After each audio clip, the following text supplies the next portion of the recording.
So once I released that fear of not seeing the property, he explained to me that he basically put it like this: look, I can walk you into a property right now, and would you be able to know that the foundation is bad? Would you be able to know that the electric is bad? Would you be able to see these things? No, you can't. You're just going to be able to say that my house exists, right? But then you hire an inspector to go in. Once the inspector goes in, he's the one who validates what's really wrong with the home. So you're already out the equation. Once you learn to delegate the duties, you're releasing the fear. And once I got to that point of understanding that, I was off to the races with him. So now where would you go to buy your properties? I tell people you have to use form and network.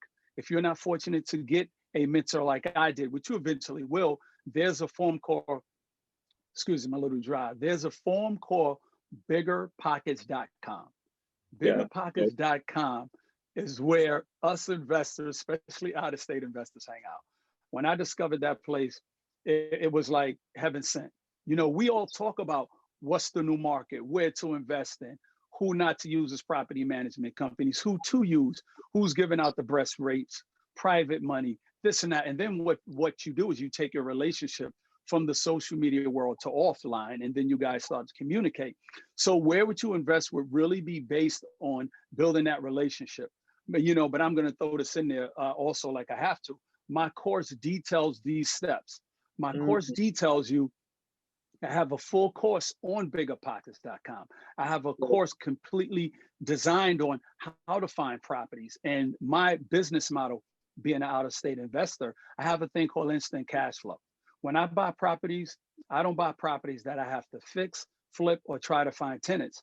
I buy tenant occupied properties from the gate. And I recommend that with anyone buying properties out of state. You don't want to buy a property out of state that you have to fix. You have to try to find a contractor that you can trust. Now you're going to give him your money. Is he going to fix it? Now you got to try to find a property management company, put a tenant in there.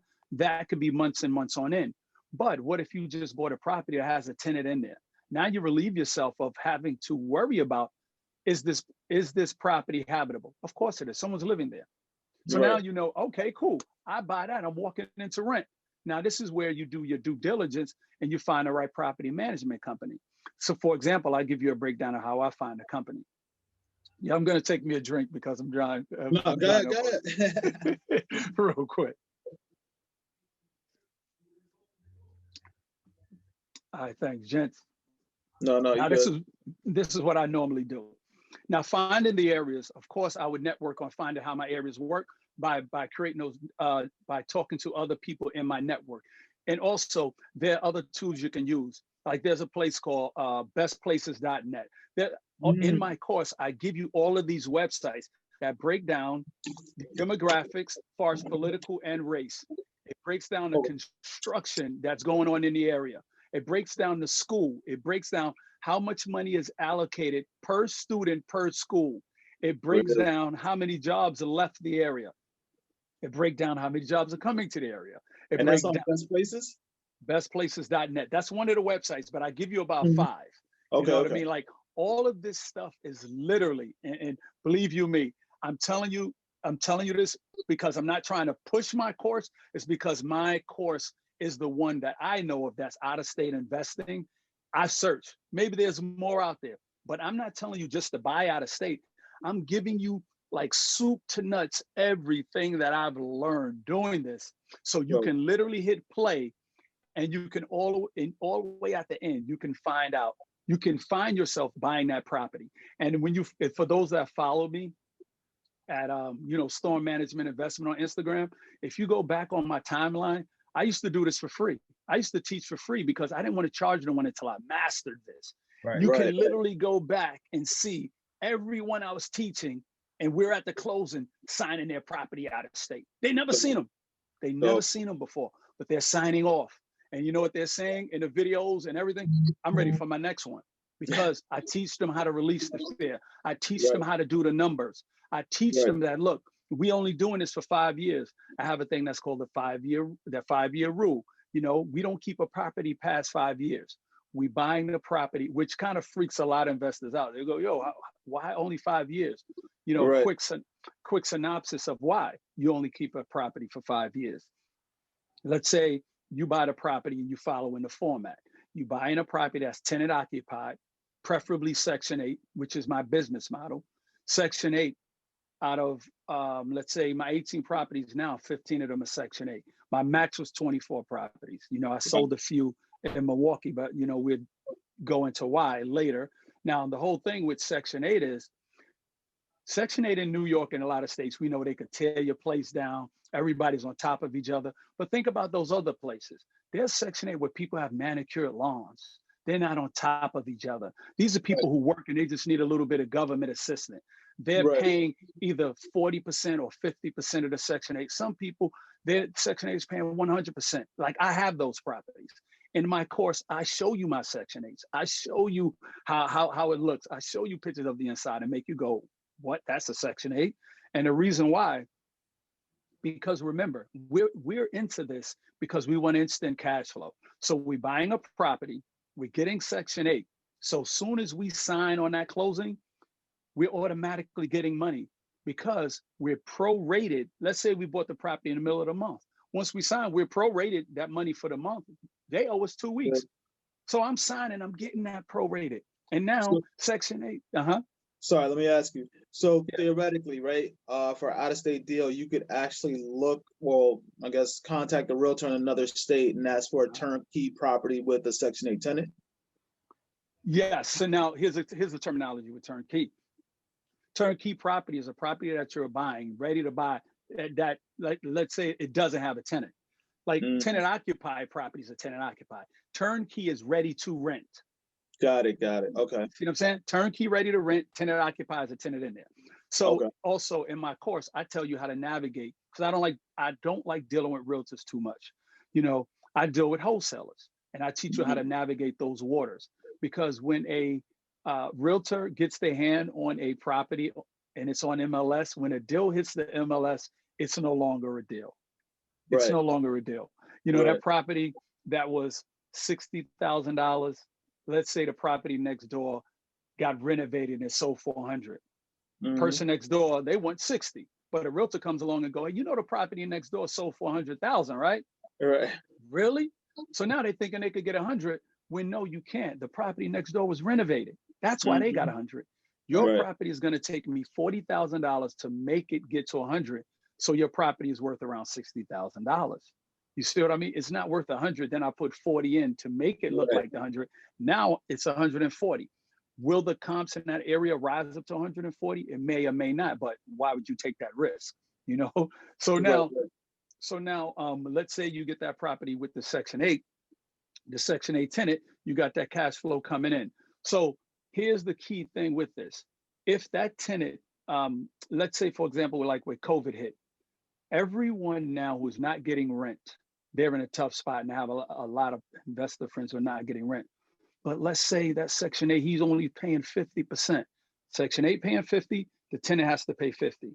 I had a tenant lose his job. Guess what? Section 8 stepped in and paid 100%. So now I get 100% of rent until that tenant find a job. But now I was on the 5-year rule, right? Now, when my inspector comes in and tells me the roof is good, the HVAC is good, furnace is good, everything is good, I'm coming into instant cash flow. Normally around 5 years of an investment, that's when your things start to break down. Your HVAC goes. If you have an HVAC that goes and you're making 4,000, let's say 5,000 a year in cash flow, your HVAC goes, that's $4,000. That's a whole year. That's a whole year cash flow gone. That's a whole year of cash flow. Now, let's say you do replace the HVAC. You say, yo, I just replaced the HVAC, 15-year warranty. I'm going to keep this. I might as well hold on to it for a while. Now, let's say that roof, because you didn't put a new roof on, and most likely the person you bought it from didn't put a new roof on. Let's say that roof start to leak. Now you're fixing a roof, whether it's all of it or some of it. Now you put $1,200 in a roof. So now $1,200 of your cash flow got eaten up again. So now you go, you know what, let me fix the roof. See what I'm saying? Now you're killing your cash flow. That's why I always say, people, imagine buying something, continuously cash flowing for 5 years, selling it, gaining a little bit of equity and doing the same thing over again, right? That's a good feeling, never having to come out of pocket. Like I have a video that I'm getting ready to release showing people my properties for the year. You know, I'm doing my taxes now, so I'm Right. showing my profits, and I'm showing like my gross. And this was when I had for the year, I had about I'd say about 12 properties doing this way with mortgages and stuff. So I did about $170,000 in rent. So, Wow. but I had $70,000 in expenses due to mortgages.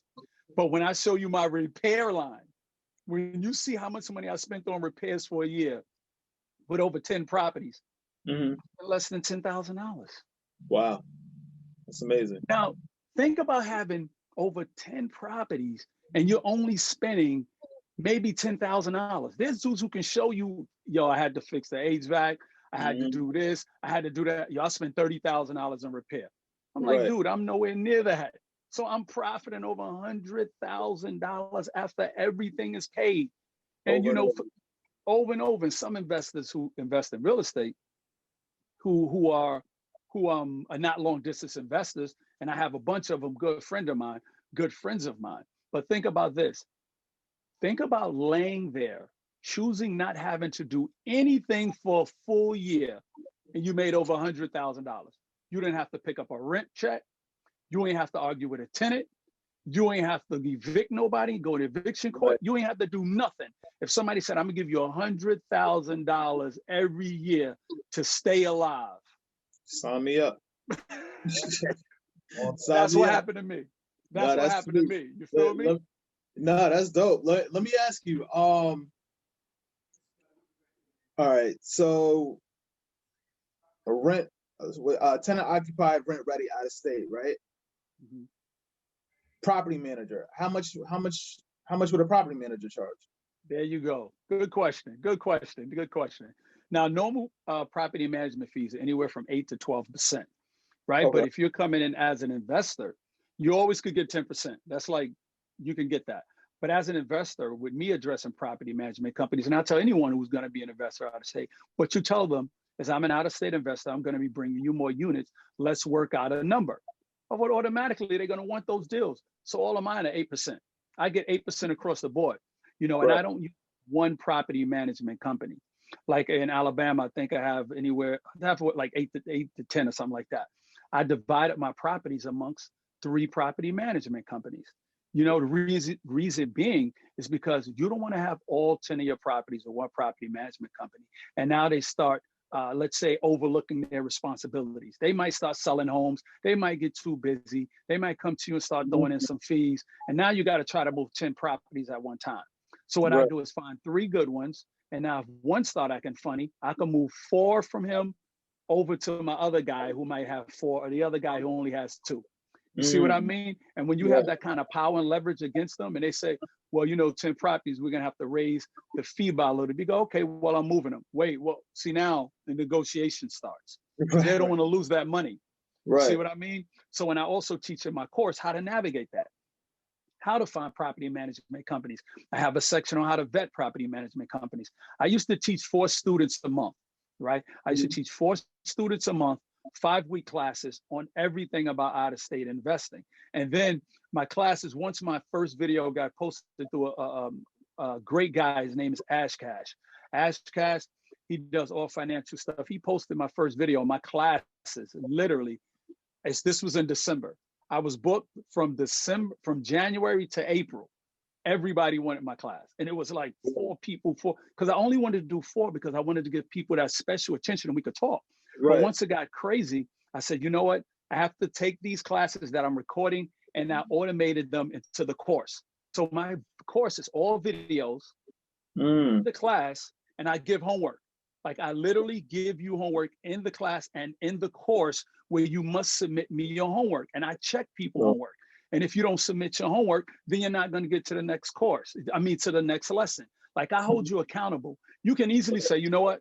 I don't want to hand in the homework. You could submit that to me and I'll let you go to the next one. But you're really depriving yourself from the knowledge of in this course. My course is proven now. It's like, I wish a lot of people caught me when it was free, because now everybody who caught me when it was free is like, oh man, yo, this is incredible course. And the response, when you look, I have testimonies of which I didn't want to turn my page into testimonies, but people are responding great. And they're letting everyone else know you can have $16,000 and buy real estate. Because think about it, if you buy a $60,000 property, 20% down is $12,000.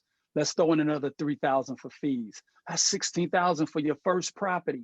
Now, let's say you and your boy or your brother, somebody else split that. That's 8,000 a piece. You can't get 8,000 together.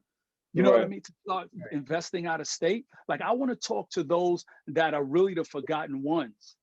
So what if they can't get $8,000 together? What do they do then?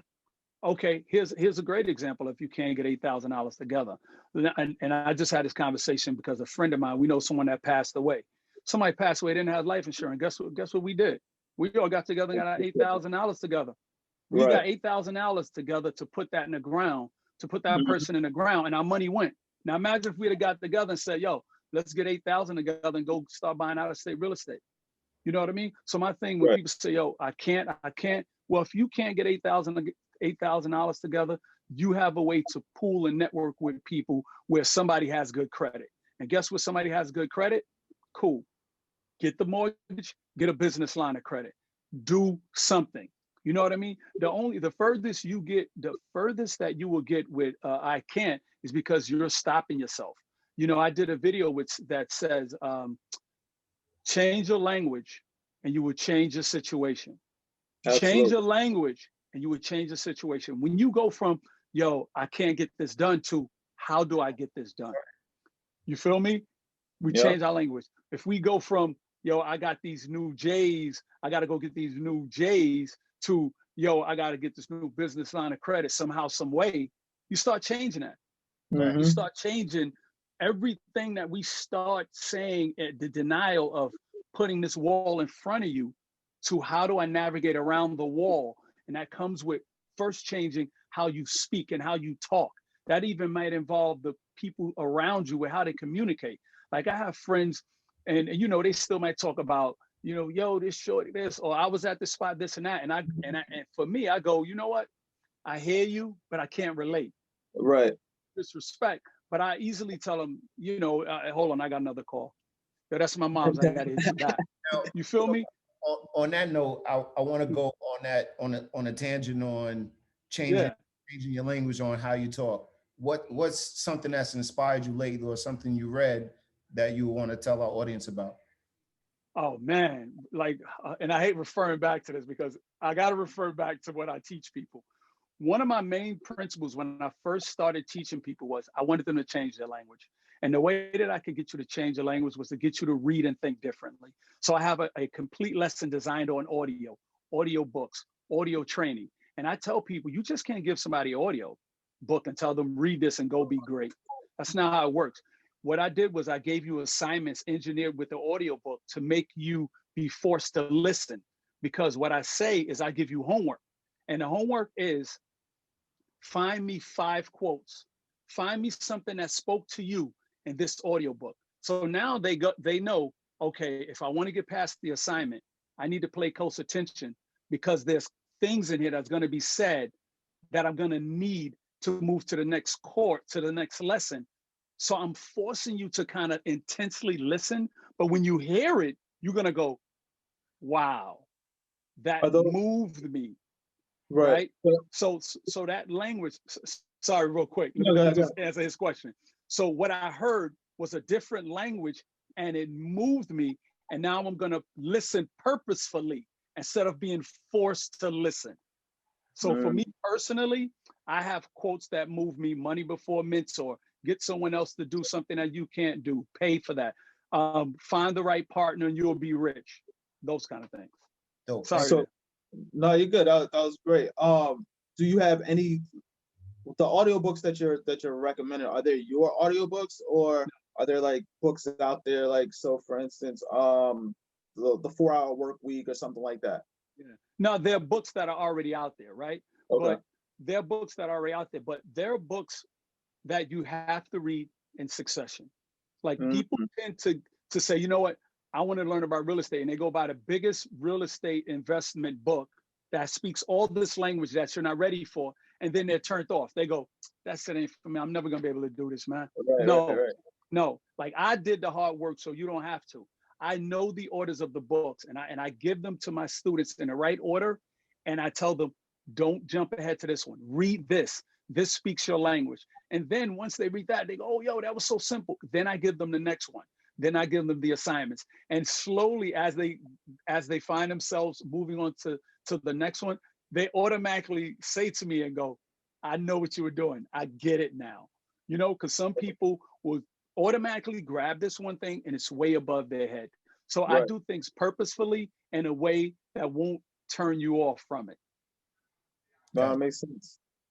Makes sense. You gotta learn to wax the car before you could actually block the shot. Now I get it. I get it. Uh, Exactly. Exactly. so favorite audiobook. What would you recommend? Favorite audio, well, book or audiobook? What would you Yeah. recommend? I'm going to go as most investors in this world, we always say that one book that did it for us, Rich Dad, Poor Dad. Rich Dad, Poor Dad. I recommend that book, like for anybody who wants to start investing. I'm going to keep it a buck with you. You know, Yeah. start with that. There are books after that, how to invest out of state, tax-free wealth.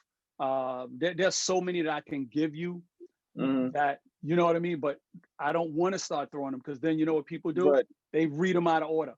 Right. So Right. I Right. don't want to cause but you start from there. You know what I mean? So Right. the key things, and let me jump a little bit more into my lessons of how I like to train people to be prepared for out of state. Now, once you do prepare yourself, I'd like to tell people it's mental preparation. So we must always say to ourselves, I have to get past something to get somewhere. Remember, with out of state investing, our biggest thing was fear. So once I get people mind prepared to start letting go of that, there comes delegating duties. And a lot of things that real estate investors find it hard to do when you invest in properties around you where you live is let go and delegate duties. We want to be there, because I used to do flips in New York. I have properties here. I wanted to be there. I wanted to make sure this was done. I wanted to make sure everything was going the way I thought it would go, and I didn't want to make nobody else responsible for that. But what I was doing was stunting my growth. I really Mhm. was, because you're not allowing yourself to grow. If the big image for you, and which I tell a lot of people in my class also, either you're an investor or you're a landlord. Pick one, but one will hamper the other one in your growth. I'm an investor. And once I learned to become an investor and I let go to landlord, I went like this. My knowledge went like this, dedicate, being able to allocate duties, being able to do this. Now my company is moving because Mhm. I learned to have this person do this. This person is involved in acquisitions. This one's involved with dealing with property management. This was involved with managing my books. So now I'm taking the company to a whole nother level. But then I have people who want to hold the reins, and then, they can't get that company to be a 5, 10, 20, 30, 40, $50 million company, Right. not Right. assets, not Right. assets. I'm not thinking about me having $100 million in assets that's eating up so much of my time that it's costing me so many millions to run those assets. I want my company to be worth a certain amount of money. You know what I mean? Because the objective for me is to build a conglomerate, to have these other people that I'm teaching and training and pick them. Like my mentor, he developed his multi-million-dollar company from the people he taught. He went Mhm. like this: you're good. Come over here, let's do this. Oh Right. man, you're good with that. Come here and do it. And that's what I'm doing. My company is being developed with those around me that have those talents and that hunger, and I can see it. And I already go, let's do this. Like there's one gentleman who graduated from my class, and now he's working with me in acquisitions department. He's good. Like that guy, take it right off my plate. Right. Cool. You know what? That freed me up to make the company grow now. Now I can work on doing things, getting that money where it needs to be, acquiring more properties. So for me, like I said, I want people to really get into the mindset of saying to yourself, I'm following a lot of real estate investors. I want to invest in real estate, but my market doesn't allow me to. Mm. It costs too much. And the people who we are following, and I follow a lot of them we communicate. But the thing is, you still got to be able to talk to your 80% of your followers who don't have the money to do what you do. Absolutely. If you're talking to the 20% of your followers who have some kind of money or wealth, guess what? They're already straight. They're watching you to watch you. It's that other ones who have that little bit of money and need that somebody to talk to them to get started. Let's talk to them. Let's tell them how to invest out of state. Let's tell them how they can be able to communicate, contact you. I'm available for people. DM me, text me, information. They have a number to text me, and people are surprised. And the first thing I hear is, I didn't believe I was going to be able to reach you. When I hear you, you speak what I'm trying to, you speak to where I want to be. Everybody else I follow, they're following, people tend to follow people for the toys and materials. And I tell cats, if you're following me for toys and all that, you ain't gonna get it. I'm not gonna show you none of it. Like I can't show you the toys, but I could give you the knowledge to get the toys. That's what I'm here to do. I want to be able to encourage you to go, if he did it, and this guy took his credit score from here up to the 800s, if he was able to get these properties, I know I can do it. Like there's a thing that I give people where how to create that generational wealth in your home without you being totally responsible. There's a thing where I took all the pieces where you take your credit score. You have a young adult living in the house. Let's say your 18-year-old has a job, your 20, whatever has a job. Now his credit score is bad. Well, you guys might know this already, but if you take them, you make them a authorized user on your credit score. If your credit score is 800, they'll eventually have an 800. So now they have a job, file taxes, and now their credit score is getting up. So now, cool, to get a mortgage, they need to have money in the bank accounts. They don't have that, but you have 50,000 in the bank. So what you do, you make them, you open up, you add them to your account. Now you have a joint account. So now after 3-4 months later, they have credit score, they have a job, they have taxes. Now they have bank statements that look like theirs, but it's your money. Guess what you do? You go get them a property. You get them a FHA duplex. They live in one, rent out the other. Or if they don't want to do that, get them some investment properties. And if they don't want to manage the property because they're 20, 21, 22, they live in, guess what? You become the property manager, open up an LLC, you manage the property, you collect the rent, you're paying yourself a salary from their investments, you're building out wealth for them. And then when they get to that age where we all get to that age and go, damn, I wish I owned some property. Now you give it to them. Right. Now think about that. The generational wealth isn't just on you. You sitting there trying to figure it out. You got your wife, you got your kids upstairs. No, involve the whole household. Now you just turned your young adult to get wealth. I have another video called Don't Give Your Kids an Allowance, Pay Them a Salary. Another great video of mine, thousands of views. You have an LLC, pay your kids. Once you give them a salary, now they take a portion of that salary, open up a Roth IRA. They can contribute $24 for 4 years. By the time they're ready to retire or get in their 40s, that's worth over $200,000. And they only have to put it in for 4 years. And our Roth IRA, it cannot be taxed because they opened it up as a minor. Now think about that. They place money into an account for only 4 years, but when they get up in their 40s, it's worth over $200,000.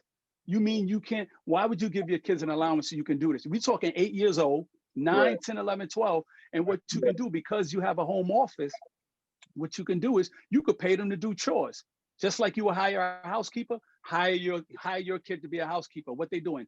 They answering emails, they taking out trash, they doing the dishes. All of this is legal. And guess who does this? Other wealthy people. You have celebrities who hire their kids as designers, managers, responsible of their social media content, and they're paying them. And their kids are opening up Roth IRAs. I have another video, how to create wealth through life insurance. Wealthy people use life insurance to make wealth, not an aspect of death. If you open up a life insurance on your kid for $100,000, $70 a month, you pay that off. I think it was somewhere the numbers was around 10 years or something like that. You paid $70,000 into it, but the policy is now $100,000. The kid keeps the whole $100,000. So that's $30,000 you made them, that when they turn 21, or they turn 21, they pull $100,000 out, shut the property down. Like all these videos are there where I'm just giving people jewels, and that's kind of where a lot of people say, yo, this dude ain't dangling like a carrot. He's giving it away. because I Right. want people to know I'm getting this information. I paid for it. I got this knowledge. I'm giving it away. But I tend to run my mouth, and I know you got a question. What is it? No, no. Actually, yeah, no, no, that's great. That's great. Before any questions, I just want you guys to know that once again, this Breakout the Box presents Each One Teach One, and we are sponsored by Turo Taxes, Brand Splash Marketing, and Transform Credit Now. No, that was great. Like, I just had to get that out the way, but no, Yeah. you So I bring can up keep so many going. valid points. Nah, you brought up so many valid points. Let me ask you this: hard money. Just starting out, what kind of rate should they look for when dealing with a hard money lender? Good question. Well, of course, I always talk about estate investing.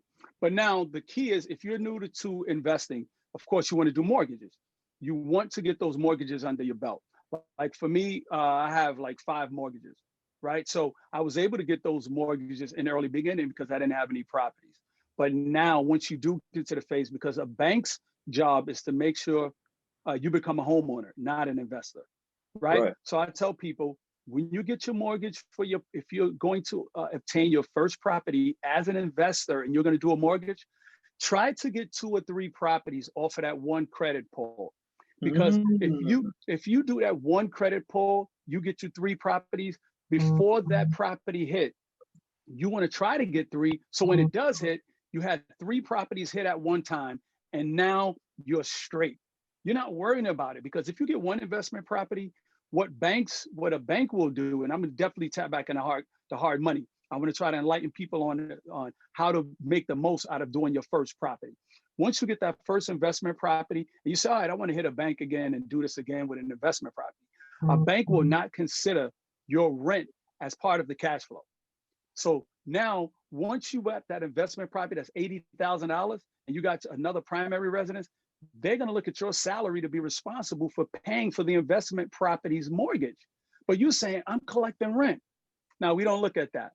We don't consider that. So now you're stuck with your primary residence, if you have one, or that one property you bought that they're looking at your salary to be responsible for. So now you got to go to hard money. So the smart way to do this, get pre-approved, have your properties lined up, buy at least 2 or 3 properties at one time. So by the time they hit your credit, you got 3 properties making you money, and you never have to deal with the banks again, because that's exactly what I did.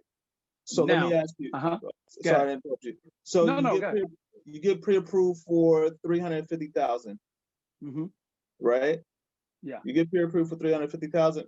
Are the houses 150, or how does that work? Well, here's what you do. Now, if you get pre-approved for 350,000, that's more than enough out of state.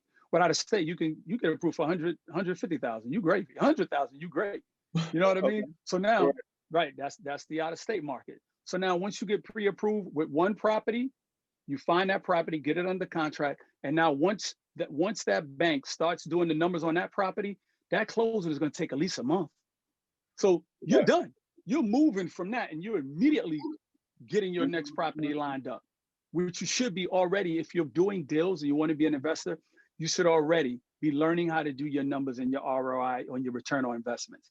That's all in the course. I teach you how to do your numbers.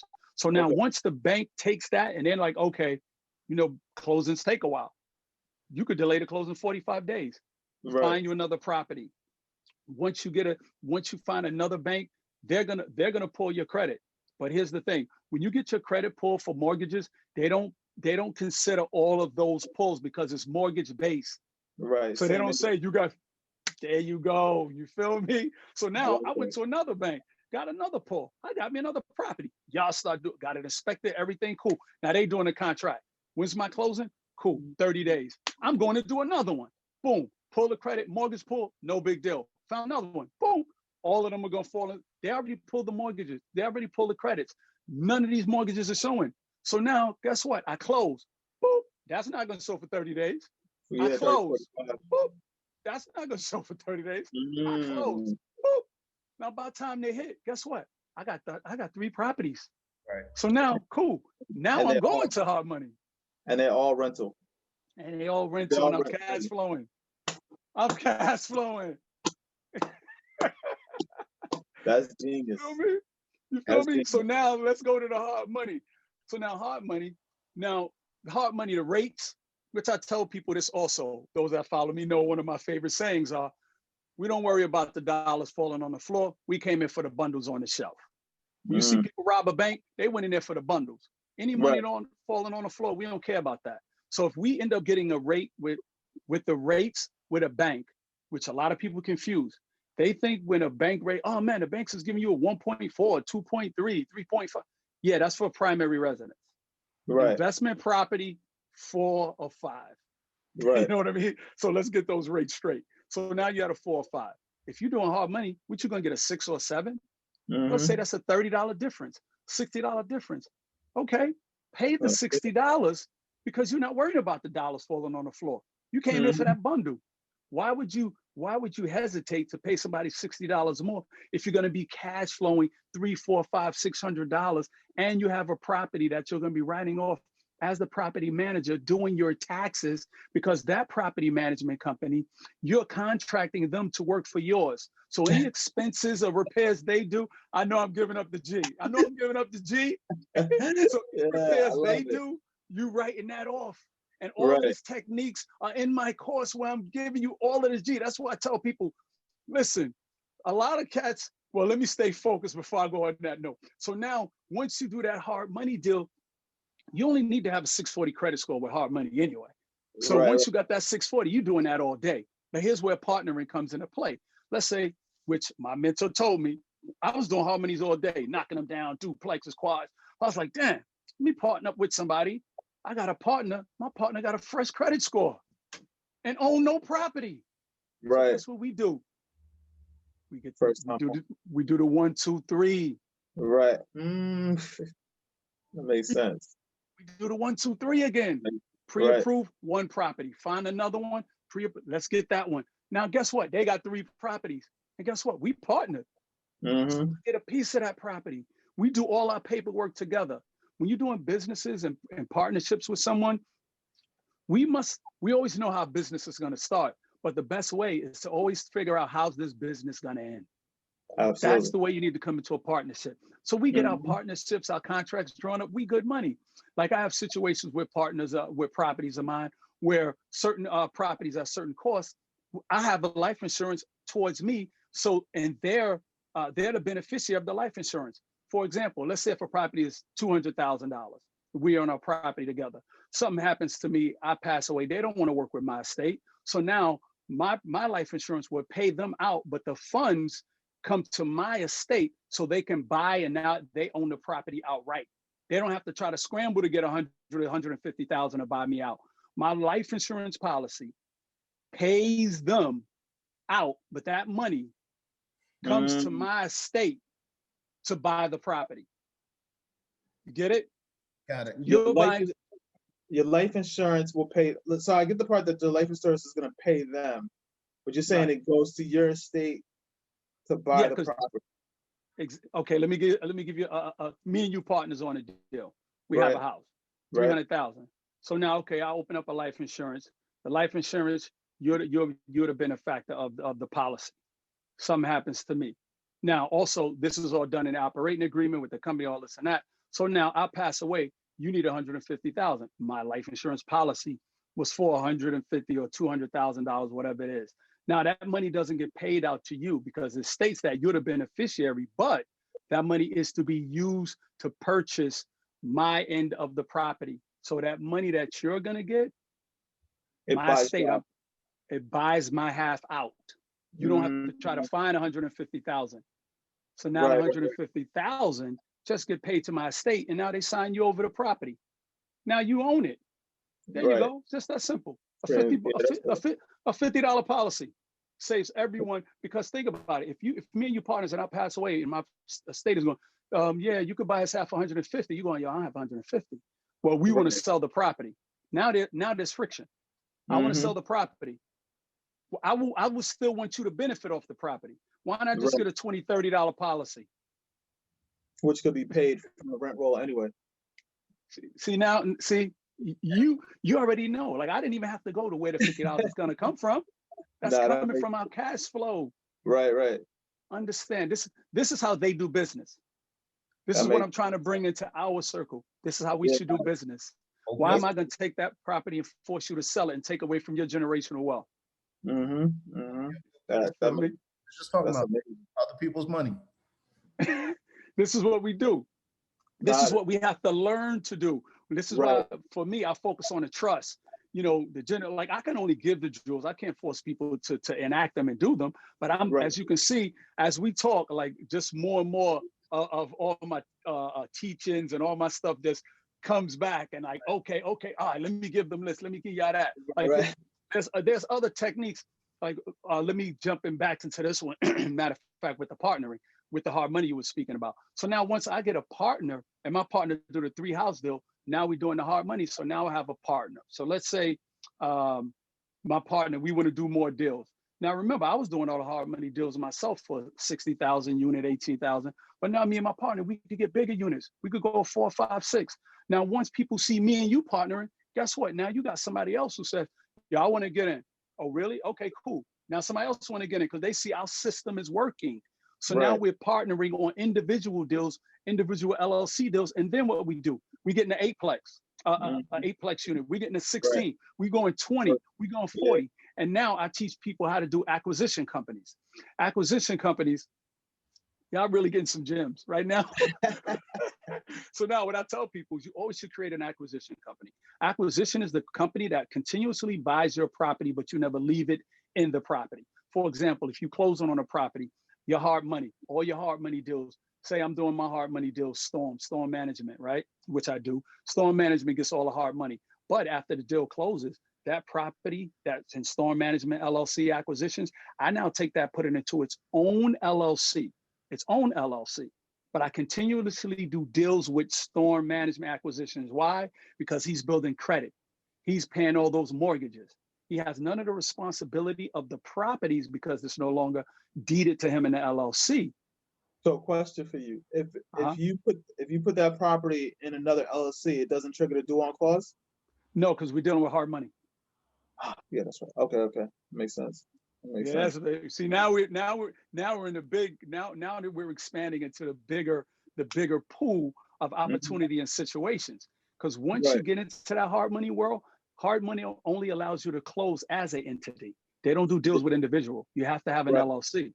So Right. now imagine your LLC, you did a deal for 60, you did a deal for 80, you did a deal for 100, you did a deal for 100. Now that one LLC acquired all of those properties.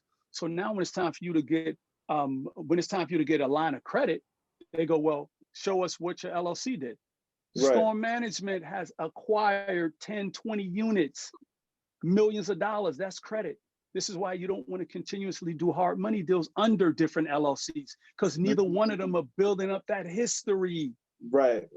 That makes But if sense. you have that one acquisition company doing all those transactions, and then they go, okay, give us the LLC. Now they go, oh, man, he's doing 20, 30 deals. Give him $20 million because you know what he's doing. You feel me? And that's the situations I have.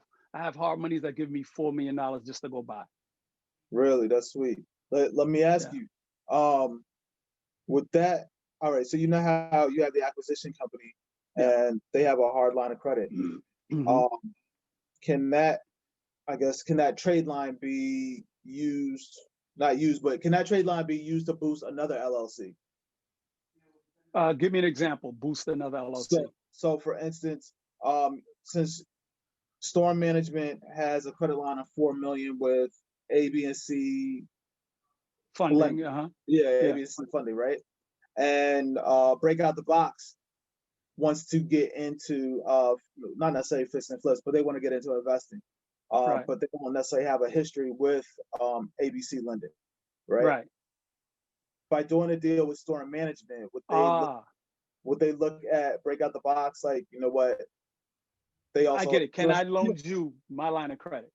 Right, almost like a trade line, almost like you would do a trade line for your kid or something like that.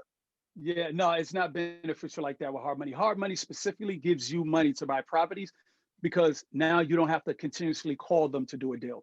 Like now, if I find a property, I could buy it. I don't have to go through the paperwork. I don't have to go through the whole thing where they send a guy out for the inspection because I built a reputable history with them where they know I know what I'm doing.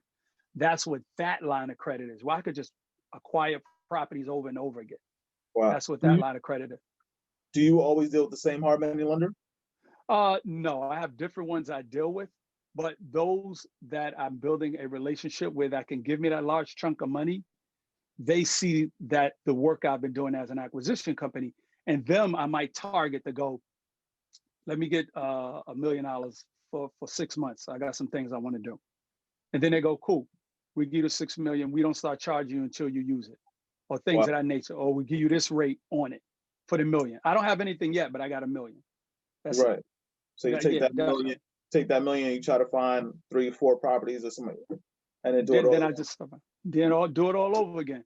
And this is the beauty of starting to invest. I don't want to jump into the high gamut of number because I always want to speak to my crowd of people with the $15,000, $16,000. That's where I started from. You know what I mean? Buying a property out of state, 16,000 down with a $60,000 loan. Now that 60,000 is on that LLC. Now you got another one for 60,000. Now that's 120. Now you want to do a $200,000. A $200,000 property is only $40,000 because it's 20%. People hear the big number of an acquisition and they get scared and think that's what they need to pay. No, $1 million acquisition is going to cost you about $250,000, right? So a $200,000 shouldn't scare you, because if you did 2 deals at 60 and 60, now you guys are making some cash flow and you're doing your taxes correct, you're going to have money to get that $200,000 acquisition. That's only $42,000. So now think about it. You got a $200,000. You got a 60 and a 60, that's 120. So now that's $320,000. Now that acquisition company is looking like something.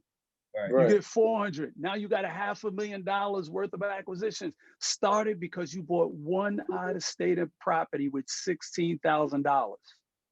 You feel me? That's what I always want to tell someone. I don't want to talk to you about those gamut bills where, how did you get there? I'm going to show you how you got there.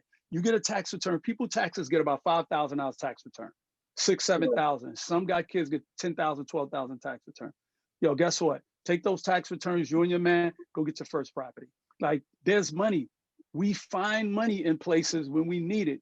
You know, just, you can do that. It can be done. Like, really, Right. these numbers I'm talking aren't scary numbers. What about using business credit to purchase houses?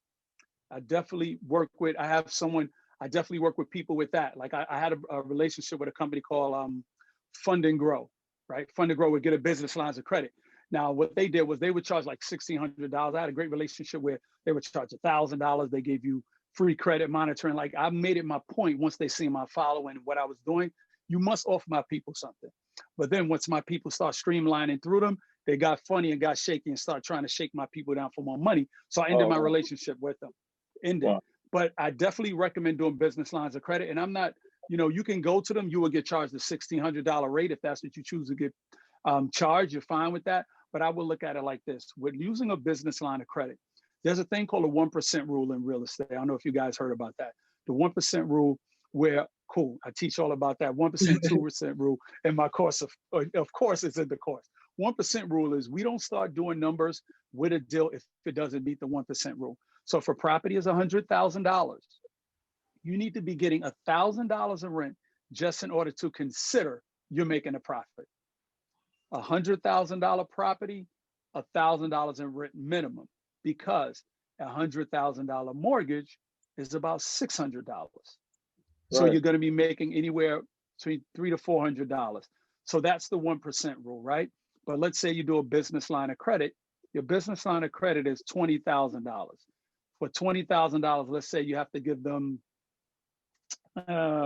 roughly, let's say $200 a month for argument's sake, because these are high interest, but you would do interest only for 16 months. So that's key with business line of credit. You make sure it's interest only for 16 months. So interest only is 150, with interest after 16 months is 200. So let's say you're getting $300 a month. You're paying the 150 to the business line of credit. You're keeping 150. So you're doing that for 16 months. That's a great deal. But you should always be prepared just in case that interest kicks in and you're not able to transfer that balance to another business line of credit, because that's the business line of credit model. You get a business line of credit for 50,000, but after that business line of credit interest is over, you want to be able to roll over that business line of credit to another business line of credit for another 16 months, interest only again. Now, if you could do that, which is possible, because I have people doing it now, where they rolling that over for 1 year, 2 year, 3 year, you want to sell the property roughly in the 3rd year, pay that whole business line of credit off, take the cash flow that you was making and the little bit of equity, buy you another property. By then, your credit should be great and ready, and now you could get on the wheel and start running. So the business line of credit model works. I have, like I said, there's someone on my timeline where you see I did the business line of credit for him. I took him in there. He bought his property. He rocking and rolling. So business line of credit, definitely, but that all depends. And here's another thing with business line of credit, just to throw that out there. Business line of credit, you don't have to have, in a lot of circumstances, people think, I need a business line of credit, I need a Dunson brand, I need all this stuff. No. With a business line of credit, you can literally open up your business line of credit and 60 days later, get a line of credit on your business. Literally. The key is this. Business line of credit dictates on your personal credit. It doesn't get reported on your personal credit, but it dictates your personal credit. They want to see how's your score and how you manage money before they give you money. That's all it is. They're going to ask you 2 things with business lines of credit. They're going to go, we can give you 20,000 in business and 30,000 in your personal. Tell them you don't want the personal. You only want the business line of credit. Like I said, it never shows. It never, ever shows when they give you that money. But always have a plan in place on what you're going to do. Because people see that money and go, man, I got 20,000, I got 50,000. All right, what I'm going to do, I have people who got business line of credit and literally bought cars. Literally forgot the plan and said, yo, I'm going to go get this V. You know what I'm saying? I'm going to make this little couple $100 a month payments and I'll figure it out. I'm like, see, y'all screwed the game up. Like I did a whole video where I started off, I said, what I'm going to tell you is not to be used for evil, but good. I actually watched that video. You know what I'm saying? And I told them how to do the business line of credit. Yeah. So business line of credit is a good strategy. All right. Man, any questions, Mel? I'm running out of questions. I'm throwing everything out. Honestly, yeah. No, you really gave away the game tonight. We definitely appreciate the gems that you gave us tonight. And you said you give all that away for $12.99. Yo, $12.99 for that ebook. My course right now was on sale. And for you guys, I probably throw another sell up. My course is normally $800 course. And my other course people are mad because it's supposed to be $1,600. Like I'm giving away more lessons than they have on their course. And they're like, yo, Storm, you're killing us. So my course is only $799, right? Right. But for the inception of my course, I was giving away for $200, $250. I said, listen, knowledge rarely goes on sale. I'm giving it to y'all. Like I want my people who can't afford $800 course to get it. So my course, I didn't even do a full blast on promoting it. Like I have over 20 people who bought the course for like $200, and they taking it. And now I'm telling people the sale is over. Like this, like I'm giving you so much info. If you contact me, yeah, of course, I'm not gonna tell you no. I'm gonna give you a code because you calling me directly saying, yo, I want the game. I know I'm late to the party. I'm gonna give you a code. But $7.99 for my course, and you get a one-on-one consultation with me after the course, and you get mentorship. Like you ain't getting that after no course. Dudes are like, yo, you still got to pay for that one-on-one. You still got to pay me mentorship. So take the game, get the ebooks, askthemovement.com, get the course. If you're serious, contact me. I'll give you a code. But I need my people to understand that you can start from a tax return. So let me ask you, can we get a code for our watchers? Of course, man. You make up the code, and when we get off, I'll put the code up. Cool. All right, that'll work. Yeah, just text me the code, tell me what it is, whatever it is, and I'll put the code up immediately once we get off, man. I want my people to get it. All right, that'll work. We appreciate that, man. Yo, so by the time you post this, the code will be live. Put it like that. Yeah. Oh, even better. Yo, I don't even like you killed this today, man. Like, yo, we appreciate. Like, I love it. Like, I literally could go on asking you more questions, but it's gonna lead into a whole nother episode after this. Yeah, and I start talking, bro. You don't want me to get to talking. You don't want me to get to talking. I could get to No, going. no, I no. just I could love run it. my mouth. Listen. I'll definitely listen to it. I'm always a student of the game. I'll tell you that much. Thank you, gentlemen. Definitely a lot of gems, man. Like out of state real estate investing. It to me, like I don't know how everybody else feels about it, but like to me, yeah, it's definitely scary because you can't put your hands on it. You know what I mean? But you make it Broke down barriers for that one. Yeah, for real. Yeah. Remember, the key about it is it's only new to our ears. Most investors that invest, they only invest out of state because they don't buy the next expensive house next door. Right, So right. where are they investing? You see what I mean? Out of state investing has always been there. It's just out of state was never in front of it. The person would only have to say, I'm a real estate investor. I would assume you knew that it was out of state. Now we have to put it in front to bring clarity to that it's out of state. But it's always been out of state for most people. Gotcha. That's dope. Real talk. Real So, talk, gentlemen. How can they find you? You can find me at Storm Management Investment on Instagram, Facebook, Storm Leroy. That's the government. Storm Leroy. You can find me on Facebook. My hub is askthemovement.com. My course, Ask Online Courses, but you can go through Ask the Movement to get anything there. You know, I have merch. I got my hats. I got shirts. I have hoodies. You can get the ebook. Everything you can find me there. My YouTube, for those of you who want to follow me there, Storm Management Investment on my YouTube, and my Ask the Movement, which I just want to just get in, share that with the people. Ask the Movement is a movement that I created because I didn't want people to feel intimidated by asking other people questions like myself. When you've seen me on your phone, we see that image and we don't think that person is real, that person, you could touch them, you could talk to them. Like Ask the Movement is like always seek knowledge. And that you have to do that by asking that question and ask me. And when you ask, you will get that information. But the key that we must really stop me, really, because I'm gonna start going crazy. But what you always must remember, when you want to learn something, you must ask the right question. We really don't focus on what is the right question to ask. Like people can ask me questions about how did you get into real estate? How did you start?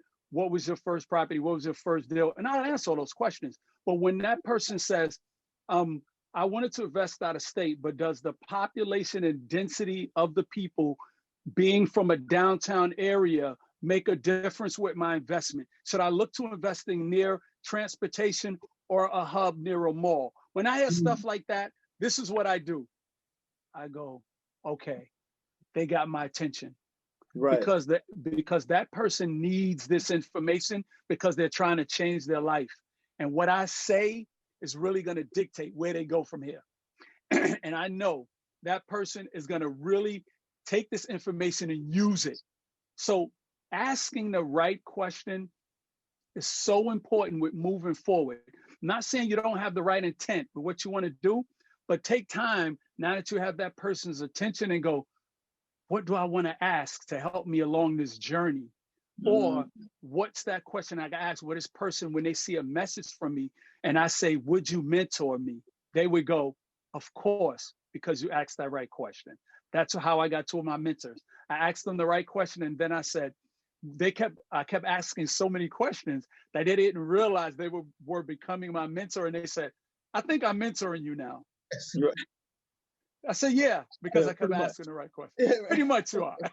Right. Yeah, guys. So that's it, man, where they can reach me at. And, I look forward to people reaching out, man, and definitely taking advantage of this opportunity. And let's do it. And I appreciate it. Before I sign off, I always forget for my sign off. No, wait a second. No. It froze. I don't know what happened. He'll come back. Yeah, hopefully. Thanks. Right when you were about to give us the good part too, man. Sign off. Let me give you my sign off again. Oh, okay. Yeah, go ahead. You're back. Okay. Let me give you my sign off. which I tend to forget at times, but those who follow me know my sign off. ASK, always seek knowledge. Peace. I appreciate it. Hey, thanks for joining us. As you guys know, Thank you. we all break out the box, and this is another episode of Each One Teach One. And as you can see, we're here with Storm Management, and the teachers revealed as soon as the student is ready, and we were ready for this episode. We appreciate it, Storm. Thank you for everything. Thank you very much, fellas. Everything you contributed. You have a great night. You too. Before you go, Mel, you can